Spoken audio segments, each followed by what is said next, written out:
1935 May 25 ഉച്ചതിരിഞ്ഞായിരുന്നു ഓവൻസിന് പങ്കെടുക്കേണ്ട മത്സരങ്ങൾ. 3:15 ആദ്യ ഇനമായ 100 വാര ഓട്ടം തുടങ്ങിയത്. 9.4 സെക്കൻഡിൽ ഓവൻസ് ഫിനിഷിംഗ് ലൈൻ തൊട്ടപ്പോൾ അത് അന്നത്തെ ലോക റെക്കോർഡിന് ഒപ്പമായിരുന്നു. 10 മിനിറ്റ് കഴിഞ്ഞ് 3:25 ലോങ് ജമ്പ്. 8.13 മീറ്റർ ചാടിക്കടന്ന് ഓവൻസ് ഒരു പുതിയ ലോക റെക്കോർഡ് കുറിച്ചു. 25 വർഷങ്ങൾക്ക് ശേഷം മാത്രമാണ് ആ റെക്കോർഡ് തകർക്കപ്പെട്ടത്.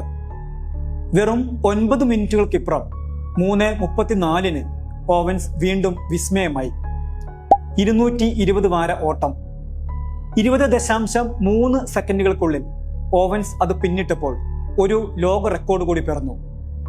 അതേ വേദിയിൽ 220 വാര ഹഡിൽസിന് 22.6 സെക്കൻഡ് എന്ന വിശ്വ റെക്കോർഡ് വേഗത്തിൽ ഓവൻസ് മറികടക്കുമ്പോൾ ക്ലോക്കിലെ സൂചി 4 മണിയിലേക്ക് എത്തുന്നതേ ഉണ്ടായിരുന്നുള്ളൂ.